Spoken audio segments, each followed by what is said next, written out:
Thank you. So Jabba, welcome. Anwar and Ankit, welcome. Everybody else, request you to get your videos on and get into interaction here.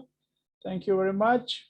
And let's start. So we want to start with this whole conversation of ego to eco. And we are saying this is the imperative shift for all leaders. What I mean by imperative is it's like no other option.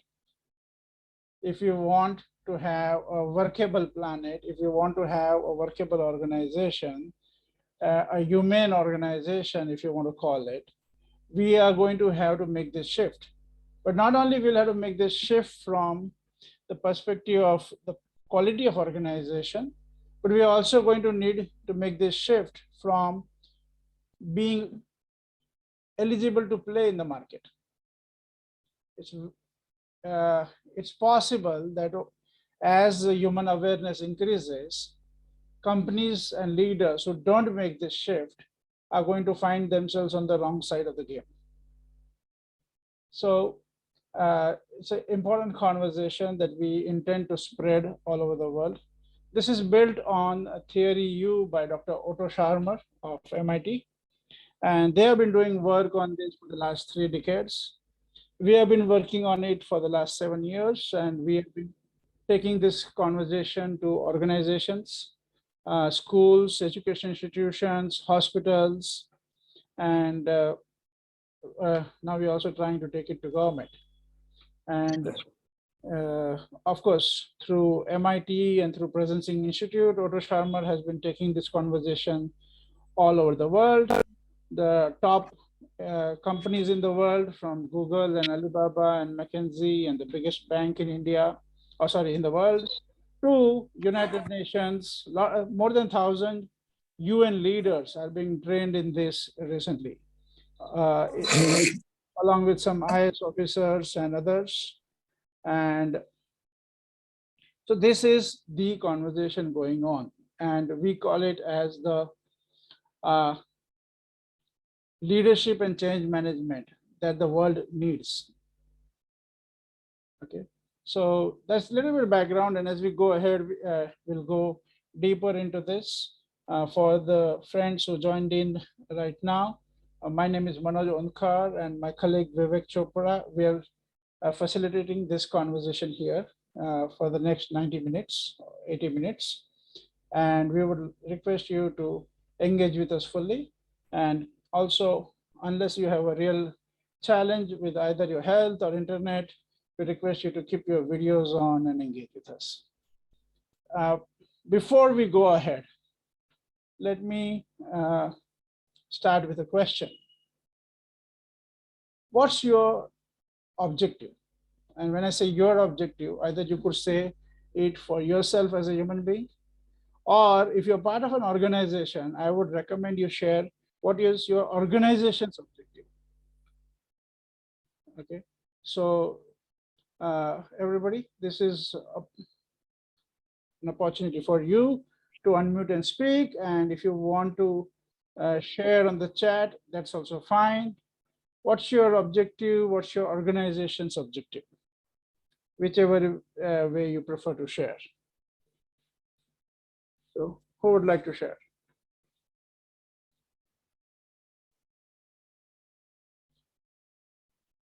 Somebody will have to break the ice.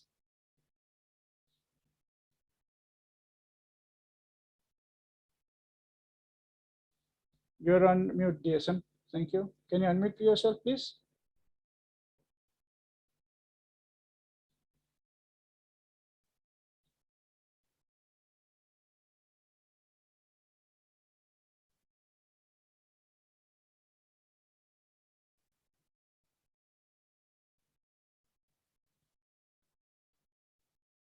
Okay. I don't know what is the challenge there. DSM, are you able to unmute?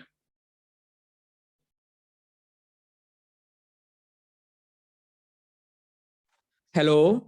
Yeah, Navneet, go ahead. Hello, good evening, everyone. Yeah, good evening. My name is Navreet Singh. Currently, I'm pursuing my MBA from Chandigarh Group of Colleges. Right. I want to become a financial analyst when I complete my MBA, and I would like some guidance on what path should I follow. Okay. Got that. Great. Thank you very much for coming here, Navrit, and being in this conversation. Thank you We so much, sir. don't expect You to too. tell you the path to follow, but we expect you to discover some new paths to follow as we go ahead in this conversation. Thank you very much for Yes, joining. sir. Totally. Thank you. Yes. Okay. Rajiv sir, you want to do the honors? Sorry. Yeah, I think that's very nice, Manoj, and it's really a context which has to deliver the objective today, and all across, as Manoj has put in fact, just not across organizations, but for people's life in general, in particular, individually, and even at the highest levels of societal and organizational constructs. The objective today, which is basically common to all of us, is to actually address the cause of the greenhouse concentration of gases, which is actually causing climate change. Right. And the whole redefinition of the objective of growth, of development in a direction that we change from the extractive and the exploitative mode which we have followed so far. This whole neoliberal capitalist economy today, in fact, more so, using more and more of technology, got the capacity to extract more and more and exploit more and more of natural resources. And to the extent that we have now been brought to the brink of almost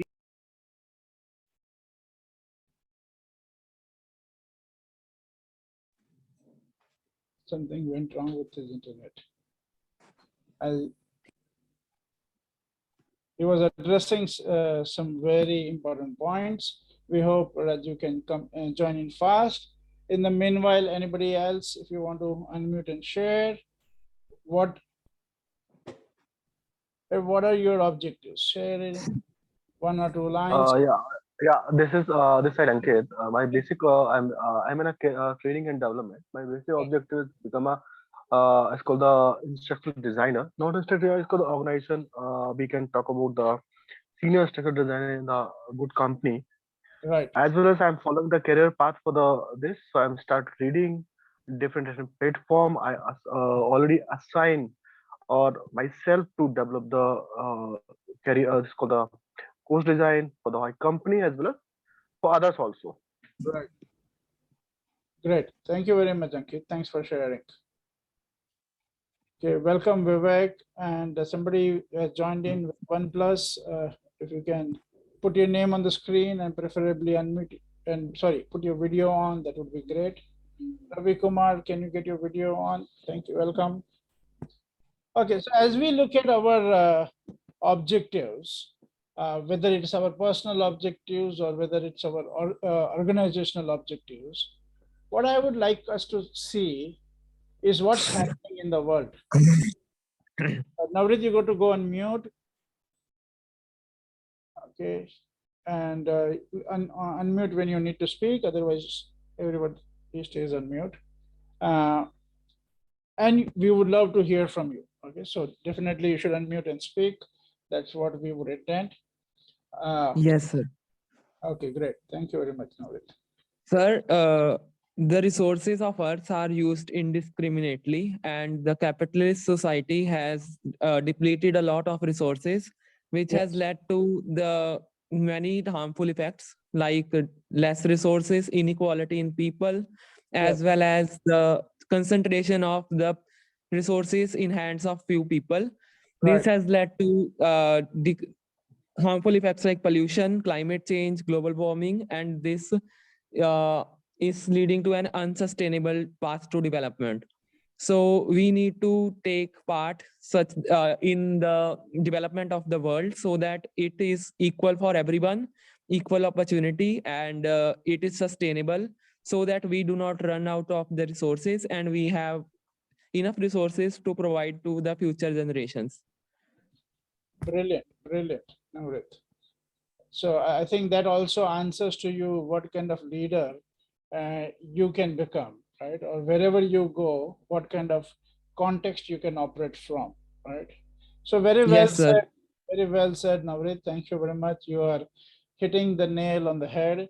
So that's what we want to share right now, is if you look at all the challenges on the planet right now, we can classify them. And as Otto Scharmer from MIT classifies them, I'm going to use some slides to help us look into the conversation.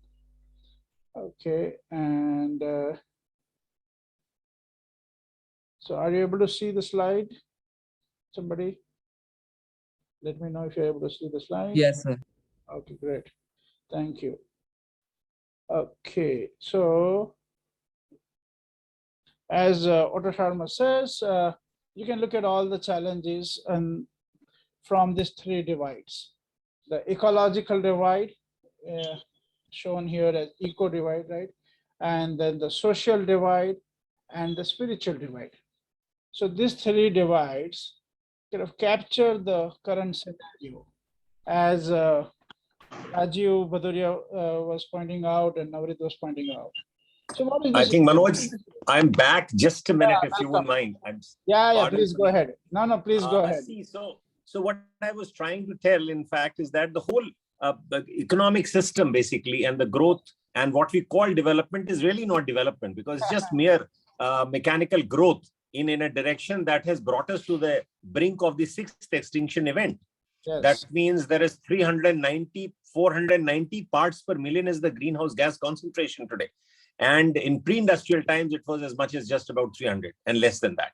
So we have to reverse global warming. So that forms a basic objective where you create a model of economic growth from an extractive and an exploitive mode to a restorative firstly, and then a regenerative mode, so that your whole economic system, your social system, your governance model will change accordingly. And that is what this whole youth theory really does, because it tries to kind of, address the whole growth model in a direction that we create a more regenerative society, which is futuristic.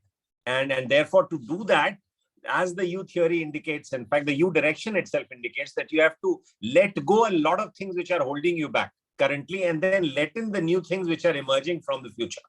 So therefore, the whole idea is that in case if we have to look for future progress, of course, and there's no reason why we should not, we have to kind of, create a quick prototype, and then kind of, through process of reiteration and course corrections, we kind of, scale it up once it's up to the mark. In fact, giving up what doesn't work and giving in what is emerging from the future.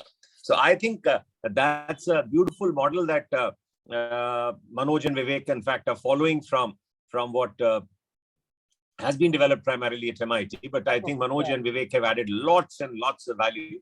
And so my whole purpose was actually to be a part of it today and be a listener. But Manoj unnecessarily forced me to speaking. And I'm sorry for the fact that, this whole disturbance actually came up in between. Thank you very much, sir. Thank you. Thank you. Thank you. Great. So as very well put by Rajiv sir and our friend Navrit. So I'm looking at that this whole situation has, you can look at it from these three divides: the ecological divide, the social divide, and the spiritual divide. So what is this ecological divide? Human beings are disconnected from nature. That's the source of the ecological divide. Now, how we are disconnected and how it shows up, there are 100 ways we can look at it. Most of us are aware of it, right? That we are disconnected from nature. What we may not be aware is the number below. The number is 1.79. What is 1.79? 1.79 is the number which shows that we are consuming 1.79 times the regenerative capacity of planet Earth. Of course, nature gives us resources and we are free to use the resources, but there is a limit to everything except human stupidity. And we are using 1.79 times the regenerative capacity of planet Earth. But thank goodness, all of us are not as stupid as US. Otherwise, we would be using 5 times the regenerative capacity of planet Earth. So that's the ecological divide. And then the social divide. Social divide is about how human beings are disconnected from each other. And we have been very innovative in dividing ourselves from each other, whether it's religion, caste, creed, country, economics, you name it. We have found so many ways to divide ourselves and differentiate from ourselves and create the silos. And one of the things that we can see, of course, it shows up in 100 ways, but one important way it shows up is in wealth. 1% of the population has more wealth than 50% of the population at the bottom of the pyramid. That is, some 8 people would show up at the top, are showing up as having more than what 3.8 billion people have. And it can go on. And then if you look at spiritual divide, the spiritual divide is about we being disconnected with ourselves. Human beings are disconnected from themselves, from their highest potential, from their highest future possibility. And when human beings are disconnected with themselves, what happens? We live a hollow life. We have no real context for life. And we have then all the reference points of our life are all materialistic, all outside, and all about kind of trying to fill up a bottomless hole, which will never happen. So we live a hollow life, we feel depressed, we have stress, we have anxiety, all the stuff that's happening. And how do you see that?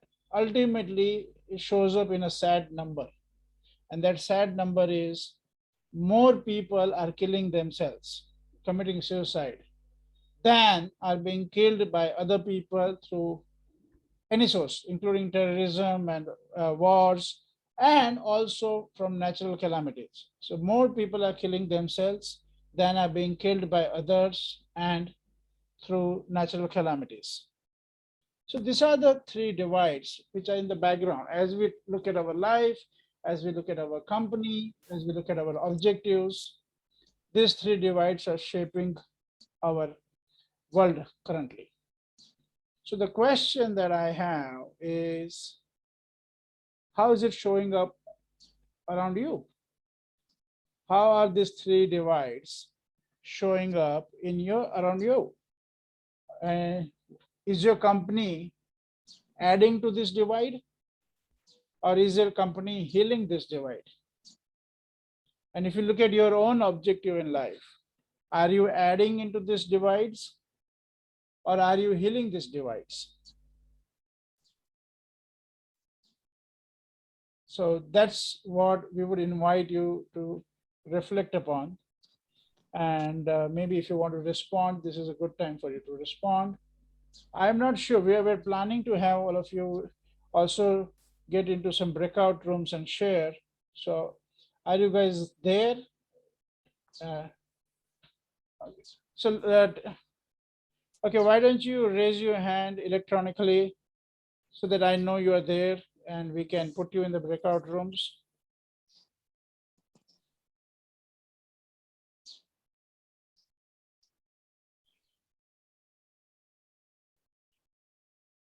Okay, some people have raised their hand. Okay, Pradeep, are you there? Vivek, Mittal, Pradeep, are you there?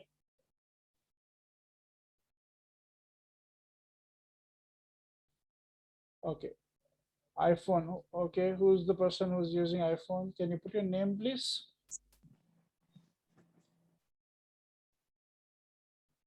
Okay, so let's continue. So the question is first to start look at how are you either adding to the divide or are you healing to the divide or healing the divides? And then ultimately start looking at, as Rajiv Bhaduria was pointing out, it's not enough to not add to the divide, but we need to be regenerative. We need to start looking at how do we heal these divides. And each one of us has its chance. Each organization has a chance.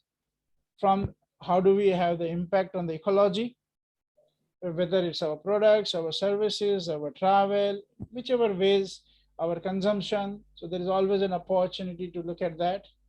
Then looking at social divide, how are we being inclusive? How are we including people?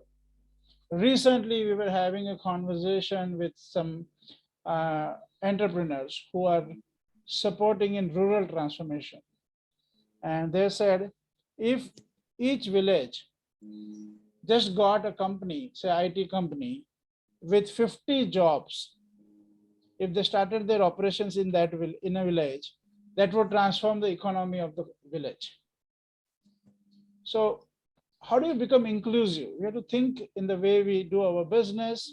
What are the various ways we can become inclusive? And that's how you can contribute into the social divide. Of course, there could be many more ways. We are just kind of triggering some thought process here. And then the spiritual divide is how human beings are connected with themselves. So when we look at our colleagues, our team members, how are we supporting them in healing themselves, in healing their spiritual divide? Because consider each one of us, right, including the person you see in the mirror and people that we stay with, each one of us has this spiritual divide that they are living with. And either we are adding into their spiritual divide or we are helping them heal. So either whether it's our family members, whether it's our colleagues, juniors, people across the department. So as leaders and as organizations, we have some role to play with these three divides. Either we are going to add to it by toxic culture or by lack of awareness of what's going on with people around us. Two, we are proactively creating a culture which nourishes people's soul.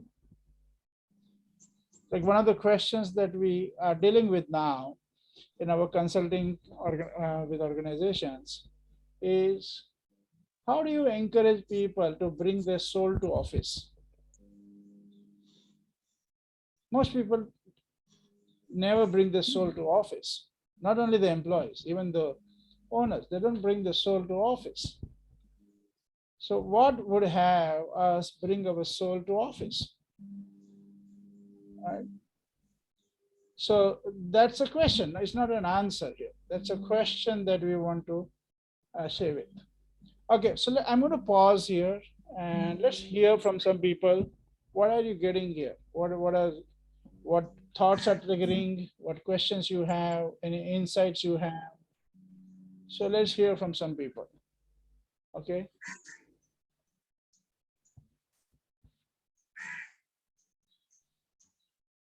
Navrit, you wanted to say something? Yes, sir. Yeah. Sir, 2 years ago in our college, there were two suicides Right. that occurred, and after that, the college authorities took a step so that they appointed a psychologist in our college, so that anyone if facing any problems can go there, so that the people who are living away from their homes can have someone they can talk to. So it becomes easier for them to share their feelings, and hence it is supposed to decrease or prevent anything from happening. But we have to see if such things will cause change or not. Yeah.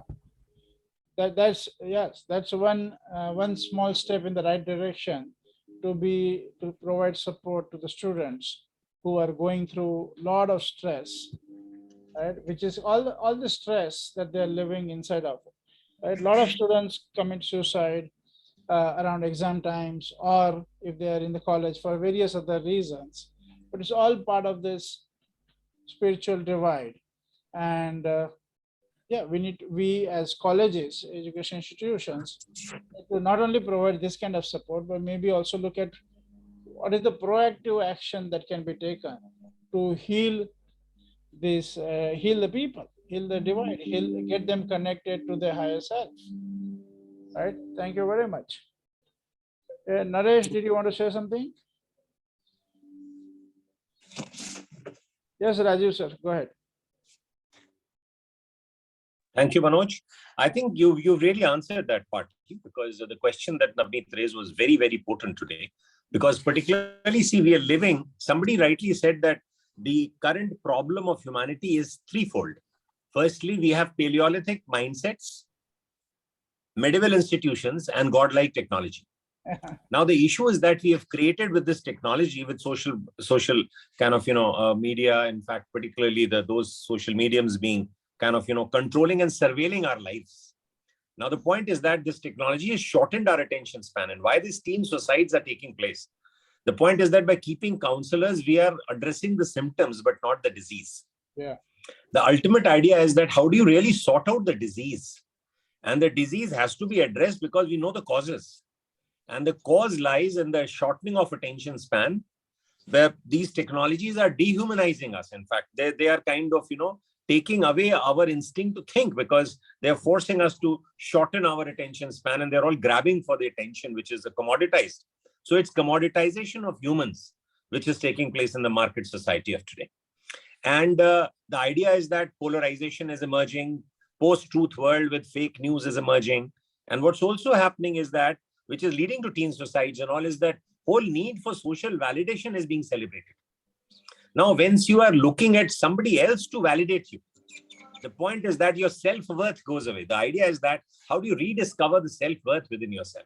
So that this whole need for social validation, why should your life be dependent on a like or a dislike by somebody else, on a fake platform, which I mean, you know how it exists. I mean, there are so many fake accounts. Those likes and dislikes may be coming from fake accounts, with maybe somebody would be driving their agenda and purpose. So that is important, actually. So to address this whole issue of teen suicides and all, I think we have to address it at two levels. Firstly, the symptoms. Of course, you can have counselors, you can have people who can guide people, in fact, and tell them the right thing. But more important is, as Manoj, the very purpose of your talk is that, you remove the disease from the face of the earth, in fact, and you address the root cause, so that you are separating the disease from the symptoms. You are managing the symptoms, but addressing the disease. So that's the real answer, because counselors could just be management of symptoms.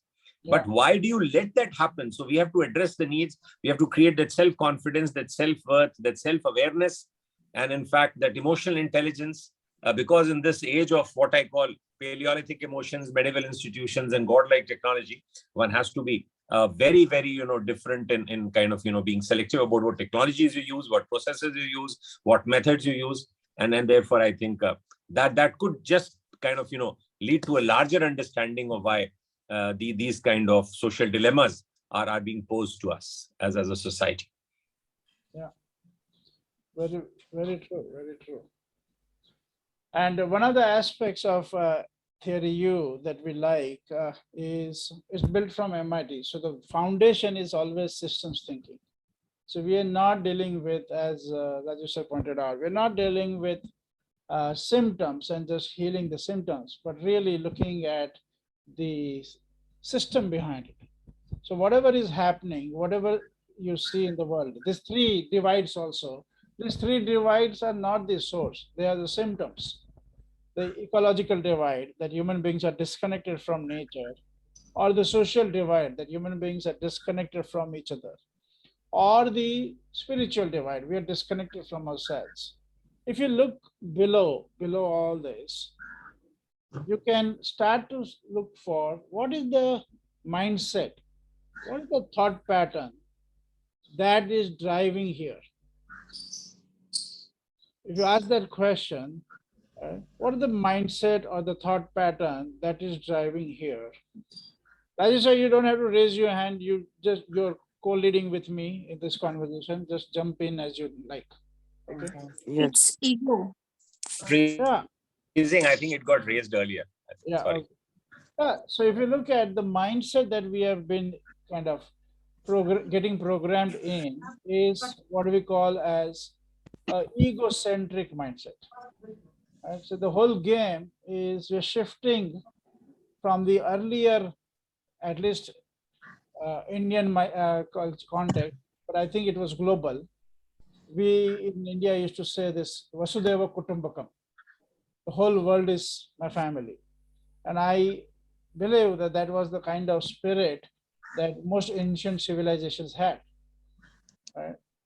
But now the whole context is becoming ego. And what do we mean by ego? Ego is thinking within a boundary. So when I say me, I'm thinking within a boundary. My family, it's a boundary. My community is a boundary. My company, it's a boundary. Within my company, my department, it's a boundary. Most people get married to their department and get divorced to their company. But much more. So we are always thinking and getting pushed by various factors to think within boundaries. That egocentric mindset is contributing towards the spiritual divide, the social divide, and the ecological divide. So that's why as a leader, that's why we said the leadership shift that is required if you want to have this planet continue, if you want to have a habitable society, right, and is to have leaders who bring the shift from the ego mindset, egocentric mindset, to the inclusive. So simple, I would recommend 2 words, ego. I would recommend the word boundary. So whenever I use the word ego, I am saying thinking within a boundary. And whenever I'm saying eco, what I'm referring to is being inclusive. So I think an year or so back, a little bit more, I was discussing with one of the educationists, and they were talking about all this new development they are bringing in and all that. And I asked them, how much of these inputs are coming from the students? They didn't want to answer. So when we are saying inclusive, it's inclusive of all the stakeholders. Right? Naresh, Malhan, do you want to say something? Your mic is going on and off. Sometimes going on, sometimes it's off. Is there something that you would like to say, Naresh? Of course, my apologies. I joined very late. I think what I hear you say is pretty close to Buddhist thought process, that unless you begin to relate yourself to some kind of a larger cause means away from yourself, away from your own, what you are calling as boundary, you would always be guided by, your immediate concerns, realities, etc., etc. Now, it's very, what should I say? There is a way of getting on to how to do that detachment. And I think that's more a spiritual process than a social process, to my mind, at least. Right. Yeah. And by keeping the spiritual and the social separate, I don't think we are helping humanity. Or for that matter, keeping the spiritual and leadership separate. Right? If you were to call it spiritual, right, and if to keep that separate is actually allowing the harm to continue.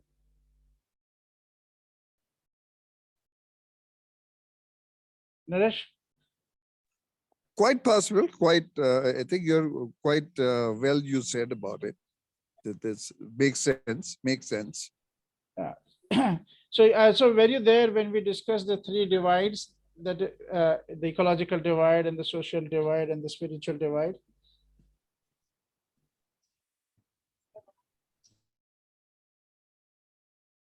Naresh, were you there at the time when we discussed about it? About the 3 divides? I missed that part. Anyway, but I relate to it. Yeah. Subsequently, I've been able to catch up what you were saying. Yeah. So ecological divide, just in short, is the human beings being disconnected from nature, and we end up more than the regenerative capacity of planet Earth. And the social divide is about how, as human beings, we disconnect from each other under various excuses, whether the excuse is religion or caste or creed or gender or education or country or money or whatever. And of course, one of the big ways it is showing up is in the resources being limited, as in terms of resources being, how would I say, loaded in one area, like 1% of the population has more wealth than the 50% of, sorry, 1%, yeah, 1% of the population has more wealth than the 50% at the bottom. And that kind of inequality is not sustainable. So that's one side of the whole thing. And the spiritual divide we talked about is how human beings are disconnected from their higher self. And that gives a certain kind of stress and anxiety and different kinds of addictions, including the addictions for people's approval, right? And the materialistic addictions and all that. So that's kind of in the background. So whatever leadership we are looking at, whatever organizations we are trying to build, we are building inside of this environment. And we have a choice. I think we have three choices. One is we can continue to add to this divide. Second is we can continue to be ignorant about these divides. Or third is we have a choice to see what we can contribute in healing these divides. And as leaders, as kind of educated people who have a certain awareness of things, it might be useful that we all start channelizing, not just ourselves, but people around us, wherever we can influence, to be aware of these three divides and to see what we can contribute in these three divides, in healing these three divides. So that's one part of the conversation that we are having, which is ego to eco as a leadership shift. Now, the other side of the conversation, we're going to have three parts of the conversation. One is the social part, one is the marketplace piece, and one is the within the organization. So we talked about the social part so far. Now let's look at within the, from the context of the market. So how does this ego thinking show up in the market? Show up in the way company deals with the customers, so the way company operates in the out in the world. Yes, sir. Sir, usually it is seen that if there is a perfect competition, then the companies have to sell in prices that they want to sell. But as the company gains more power, the monopoly establishes and the value of customer decreases. Along with that, the power of a company also increases, and the ways it can interfere with the government are endless then, because it can help the government to fund it and make the laws that benefit that organization, which leads to further social divide. And it can also have tax breaks, etc., which leads to frauds and further division between people and other. Brilliant, no, brilliant. Thank you very much for sharing that. Hey, Vivek Mittal, welcome. You want to share something, Vivek? How does this ego thinking, me, myself, right, in various forms, how does this show up in leadership and in organizational behavior in the world? So Navrit pointed out one dimension, which is as they get more and more power in the market, more and more market share, their customer has less value, and of course they start lobbying, they start influencing the policies and the economical structures of the industry to favor themselves, right? So that's one part, definitely. Thank you very much, Navrit. And anybody else, how do you see this ego thinking showing up in the marketplace? Okay, Naresh, safe travels. Take care. So the other ways we can see, like, see, there are a lot of big companies, or there were a lot of big companies who are no more there, right? From the Nokias and Blackberries of the world to every industry has their own set of companies who at one time had great market share, and are not there anymore, or they are no more matched to who they were earlier. That's also sometimes connected with ego thinking, like, oh, I know, or we know what's good for the customer, so we don't have to listen to them, right? Like Ford famously said, customers can have any color they want till the time it is black. Now, we don't know in what context he said it or whether he really said it or not, but there are times when companies get so seduced by their own technology, or so seduced by the profits that they are getting from the current technology, that they ignore the new technologies coming in, the new dynamics coming in, even though those new technologies may be coming from their own company sources, like Xerox and Kodak and others, where their own people had answers to what's coming new. They were part of the team which was bringing in the new technologies, but the management was stuck. Oh, we know we are like, this money that we're getting from our current business model, that's great. There is nothing we want to even touch. And after some time, it becomes too late. So that's another part of ego thinking that shows up, where we are not learning from the world outside of our periphery, or outside of our limited kind of comfort zone, if you were to say that, right? So let's see what else.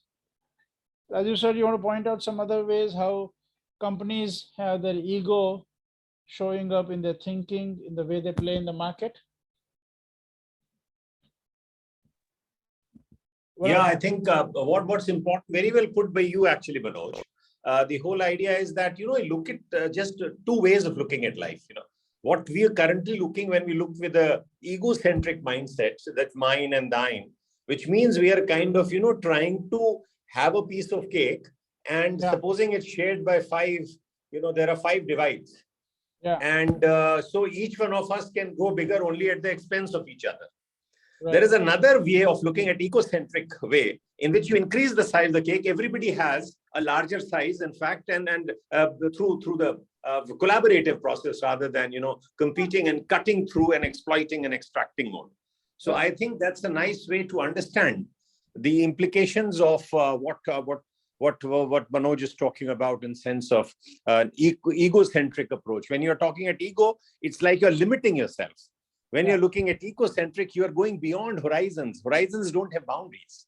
So you can then involve everybody, have a larger scalable learning process rather than a scalable efficiency process, which we have got stuck with during industrial age times. So rather than just looking at efficiencies through competition, you are looking at scalability through mutual learning, mutual collaboration, mutual help, and increasing the size of the cake, which we can only do not by just self-centric approach, but by an enlightened, self-interest, which kind of, involves all the stakeholders around the entire ecosystem, the well-balanced, growth, which would really be a development rather than a mere, mechanical growth as we have had so far.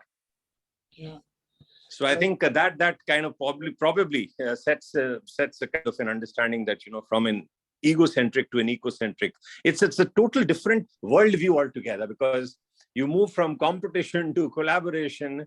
All your, assumptions around excessive, Lean Sigma, Six Sigma, which are creating efficiencies, they're fine. They have a role, but don't get burdened by them. We can get the benefit of this all, but we have to kind of, expand the compass of our horizons, and in fact, go beyond the confines of the limited boundaries that we create for ourselves. Thank you. Very true.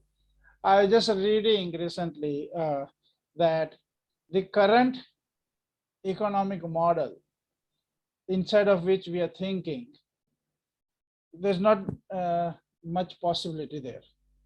We have to reorient the way we think economics. And for that, You have to understand the problem is not starting in the boardroom. The problem is starting in the college where we learn economics and where we learn management. Because from that time, we have been kind of getting indoctrinated into this whole world of competition, as if competition is the only way of life. And unfortunately, if you look at it, actually has gone so much in our blood that even from junior KG onwards, we are kind of somewhere parents and teachers, we are telling students to compete, to get better marks, to get better performance in the race. It's all compete, compete, compete. And we are taking away the fun and joy of education and learning. And the same people, the child grows up and goes into higher school and colleges. And by the time they are getting into higher education, they have lost the whole context of why they are learning. And the whole context of why they are learning has become to get admission and then to get marks and then to get some job. And where is learning there? So we, at one level, if you look at from economics and management, we need to rethink our higher education. But at other level, I think we need to also rethink our basic education and also our parenting, because we are bringing in this whole ego mindset everywhere, and it comes. And you're right, Manoj. In fact, the whole idea around the fact that you teach a child not to copy, say, for example, from somebody else. If they are cooperating, it's considered cheating in schools. But when they come to offices, you ask them to collaborate and work as teams. How can they work with the kind of a mindset which they've never taught? In a mindset which they were supposed to kind of, say that these are open, business models, occasions. These are all, free kind of, like Hyperloop, for example. I mean, Elon Musk says that this is like an open code source. Yeah. Now, the wisdom today doesn't reside in one single mind. And therefore, this whole context of ecocentricity, where you concerned about all the stakeholders, because we are collectively wiser than individually we are. Yeah. Much more. So the point is that there's a lot of reason for us to have a stakeholder mindset, multi-stakeholder mindset, rather than a mere old shareholder minuscule, where what Manoj says, 6 people on earth control 50% of the world GDP. So I think that's very relevant in the context of today. If we have to regenerate, we have to restore, first of all, the lost glory, and then we have to regenerate. I think this whole mindset has to come into application. Thank you. I agree with both of you, but I would like to also update you that in our college, there are new subjects introduced and we are taught about things like human values. We are taught about CSR, corporate social responsibility, and other things like in economy, we are also taught about sustainable development. And moreover, the other aspects are also there, like very good. Morals, and these are introduced in this, and our education system is improving. Yes, good.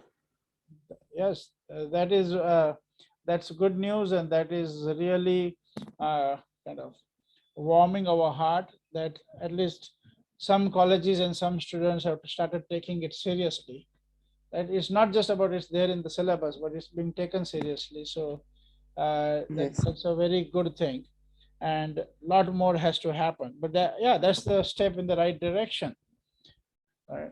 And so the whole point was that how as leaders and how as organizations can we play in the market, can we play in the outside world in a way that we heal these divides, right? Instead of adding to these divides of ecological divide and the social divide and the spiritual divide, the question that has to come up everywhere, every decision, as whether it's the management colleges, how they kind of do their own business. Recently, I was in Bangalore and I was told that some engineering college has increased their capitation fee to 1 crore rupees. Another has increased it to 36 lakh rupees. Right? Now, definitely it says something, right? Now, we don't need to go into that. Somebody from iPhone, you're not able to, you got no audio, not able to hear us. May I request you to check your sound system, and if there is a if that doesn't work, can you log out and log in? Mostly, if it's a Zoom problem, it should get sorted out. Oh, so somebody who's using iPhone, if you can chat in what is the challenge, then we'll see how we can support you. And otherwise, just try logging out and logging in. Mostly, the Zoom issues get sorted out in that. Thank you very much. Now, So as we know that the companies these days have very much power in their hands, so they can use that power in the development of people. The concept of corporate social responsibility says that the companies can help bridge social gaps by inclusive hiring, by funding education in the form of to give them tax breaks. They can also have they can also improve their brand image by doing so. We know about Tata, that is very good example of sustainable and inclusive growth.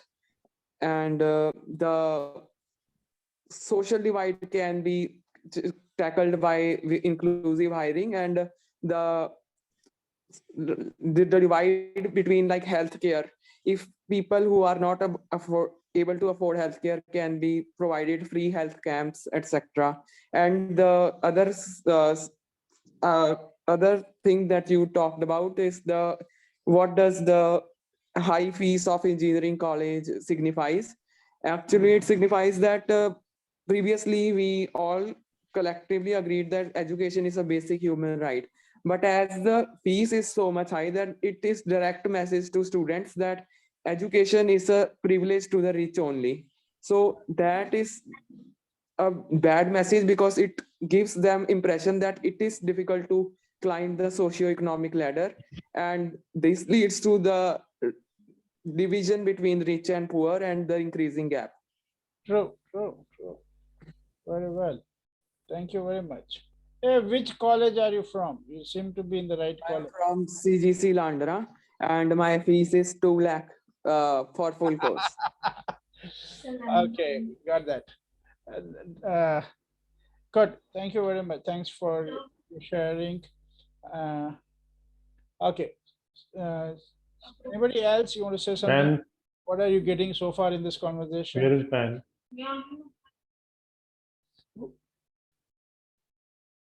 Yes. Somebody who's if you're using the iPhone, can you put your name there instead of the iPhone? And if you want to say something, please unmute and speak. Thank you very much. Yeah, so we looked at how the organizations, how they show up in their eco-centric mindset in various ways, like competing and sometimes just eating out the other players and dominating. And that's what happens in many industries. There are only 2 or 3 companies left. Everybody else gets kind of either they die or they get eaten out uh, under mergers and this acquisition. And ultimately, when the monopoly comes in, then as Navrit pointed out, customer has minimum value. So these are various ways, and we are of course not able to cover all the aspects, but we can start seeing how company actions and of course the other side of it is also government actions and other players. We are not only blaming the company, but companies are definitely playing a big role in all this, right? And the social aspect in terms of the healthcare and education, right, and how that is also not the kind of quality that's required and the kind of reach that is required, that's not being available, that adds to all these divides. And then we all individuals especially when we are in our role as a parent, we are also kind of contributing into this spiritual divide, social divide, and the way we are grooming people. Big role for educationists. I think educationists can play a big role in this, but they have to also see that they are right now becoming victims of the system. They can't afford to be victims of the system, or the world cannot afford the educationists becoming the victims of the system. And we need the educationists to see the system and transform those systems.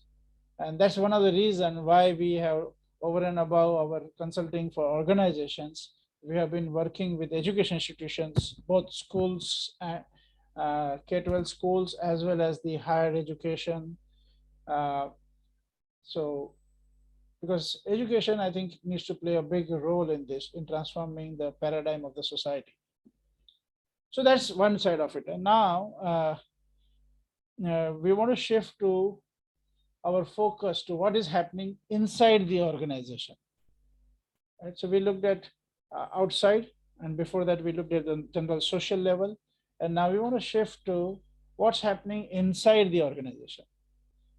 When I say inside, is how conversations happen. What is the quality of communication that's happening? How do we see each other? How do we see employees, and how do employees see each other? And how do the managers and the leaders see the employees? And how is, in all that internal atmosphere, how is ego thinking influencing the internal atmosphere?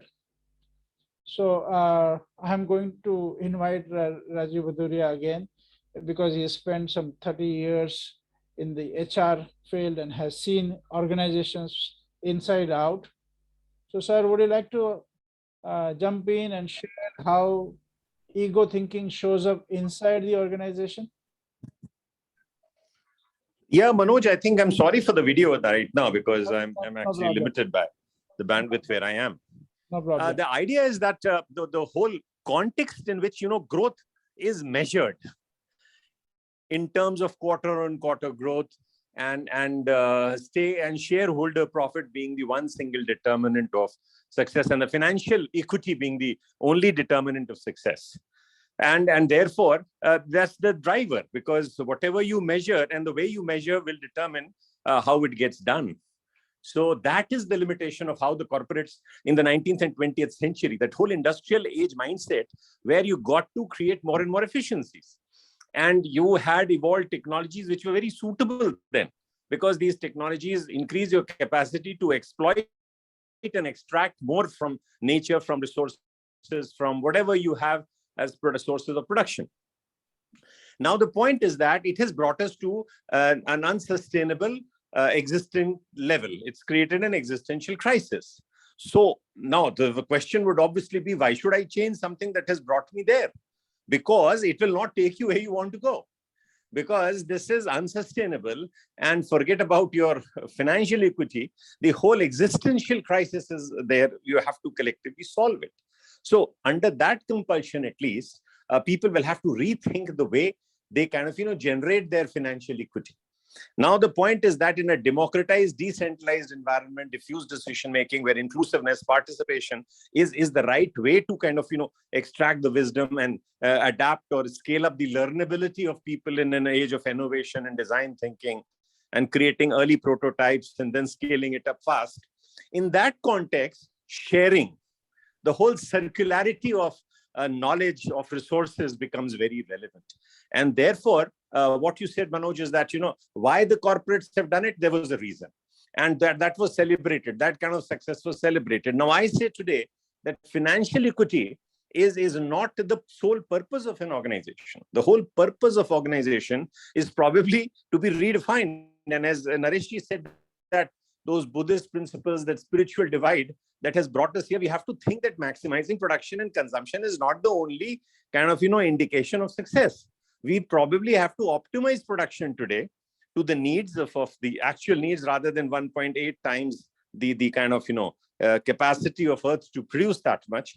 to Yeah. optimize production, optimize consumption, and maximizing human well-being or shareholder well-being, and having an ecological and a larger horizonless, that connect from going up from ego to eco space, involving everybody, removing the boundaries, removing your self-limiting belief systems, and kind of, getting into a space where social equity and emotional equity, social equity of the society or stakeholder and the emotional equity of the employees will then form the basis to continue your financial equity.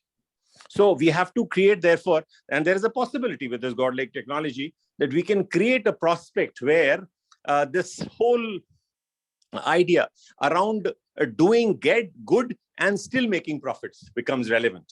And there are a lot of companies today where talk about so conscious capitalism, which is being practiced by many companies, including someone big as Salesforce.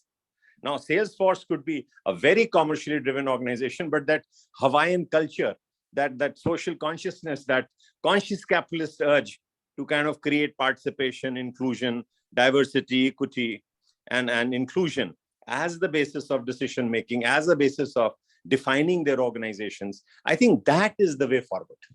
So what the corporates have done, in fact, and as Manoj said, Manoj and I had been also part of some very ruthlessly governed corporates where a financial motive was probably the only motive of existence. But then it has not even served their purpose then. Or even if we say that we have to now get the benefit of it, don't get burdened by it anymore. There's a change time, there is a change context in which different things will work. What has taken you here will not take you where we want to go.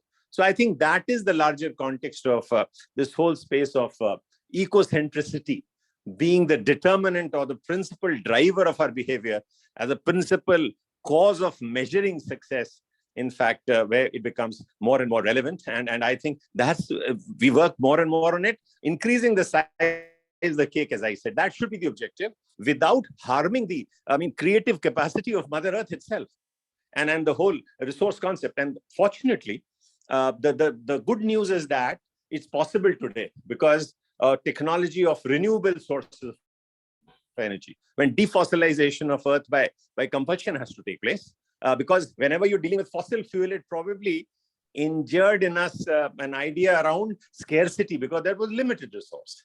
Now, when you're dealing with the solar system being the basis of your energy source, and wind and geothermal and storage capacity of batteries probably can run a system independent of fossil fuel, I think that is going to be the game changer, where abundance will come. So it automatically, scarcity gets replaced with abundant mindset.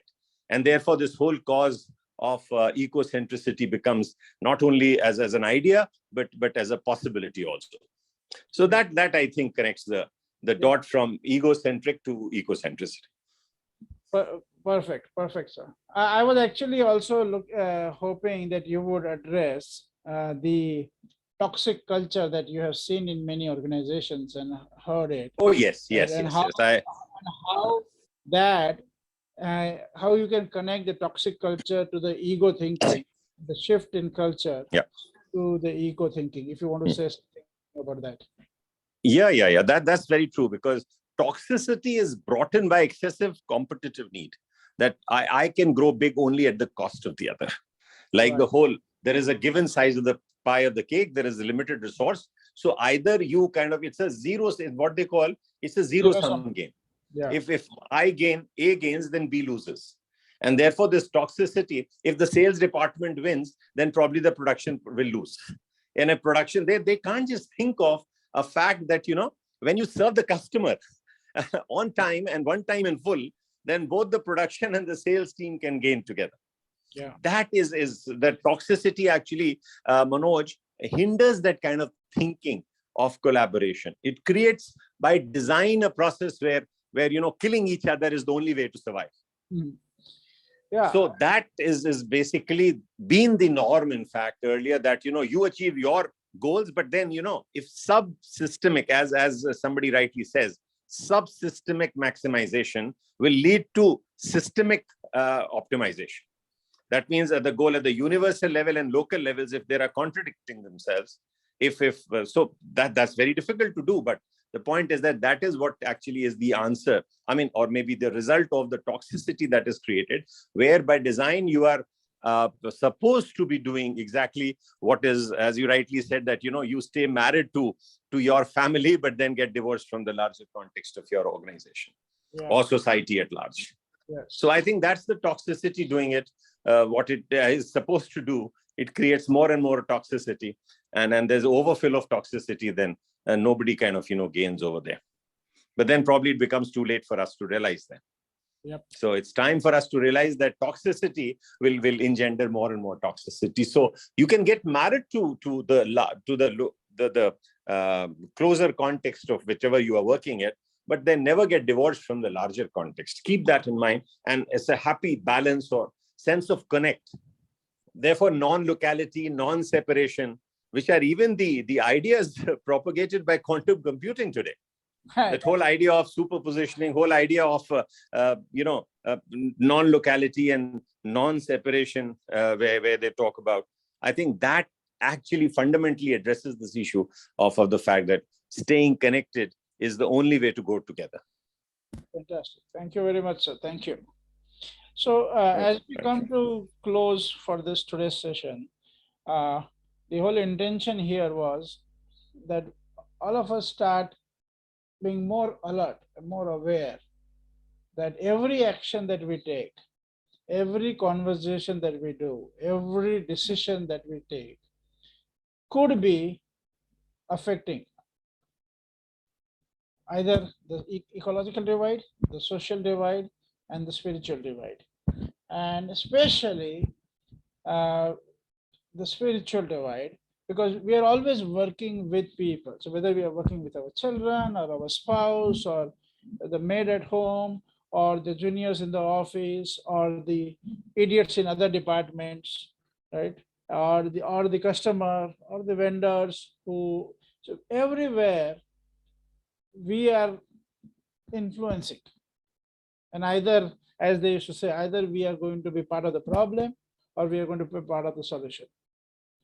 So I think I'm inviting that we take on, not only for ourselves, also spreading around ourselves wherever possible, to bring in the awareness of these three divides, and either we are healing those divides, or we are ignorant of those divides, or we are actually adding to those divides. And that's the foundation for not only being a good citizen, I would say, of the planet, but also a good corporate citizen. And hopefully, as the awareness of the human society increases, you might actually notice that that is the expected norm. That would be expected from you as a leader, that would be expected from you as an organization, that you are aware and you are healing the three divides. And we don't want to wait for some rules, laws to come which say you have to do CSR or we have to do this.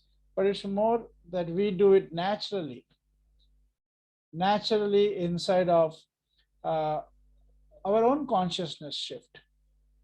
So as emerging futures, we call ourselves emerging future, and I and Vivek and Fadi, we are operating from four countries. India, UK, Philippines, and Thailand.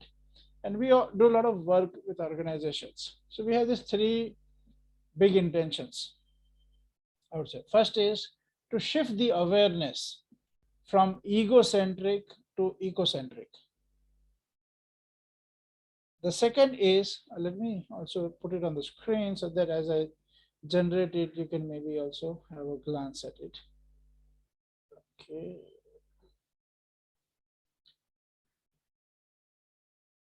Sorry, 1 second. So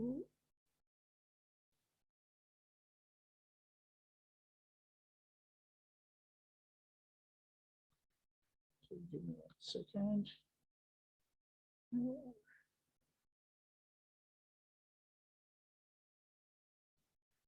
Okay, so this is what I want to share with you.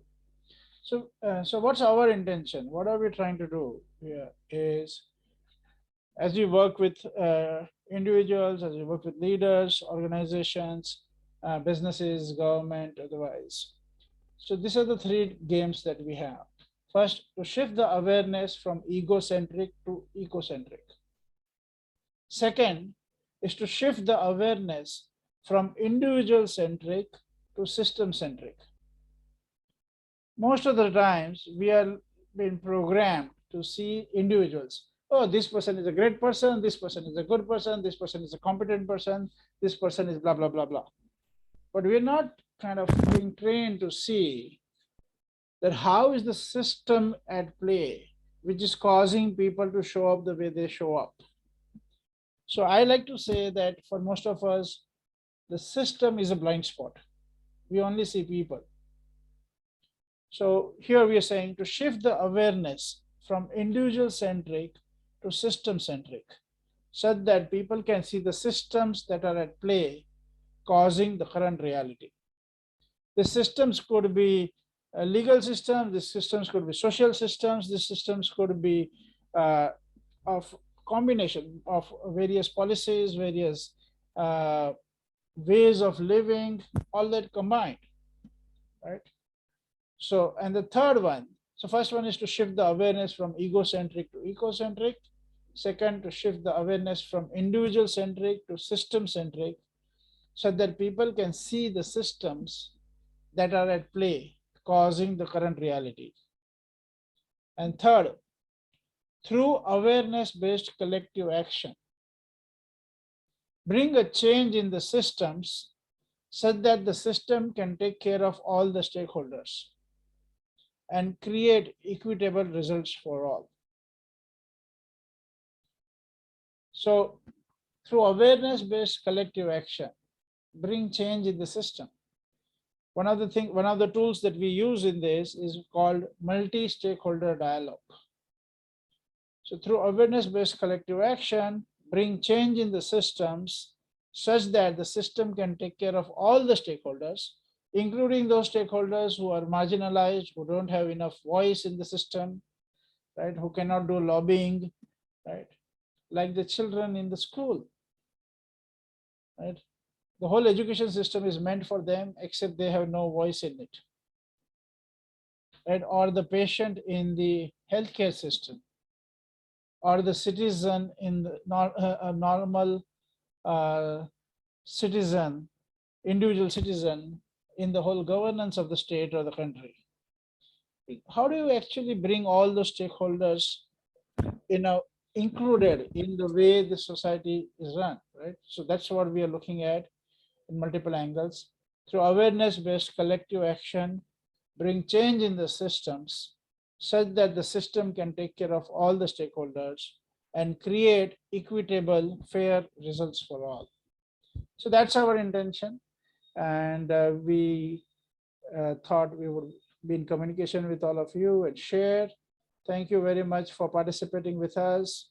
And if you would like to connect with us further and see how we could support you, your leadership, or your organization, or you want to collaborate with us for something else in the society, most welcome. So I'm going to put my contact details, and you can WhatsApp me. Vivek Chopra, can you please do the same? Put in your contact details. So, okay, great. Thank you very much, everybody.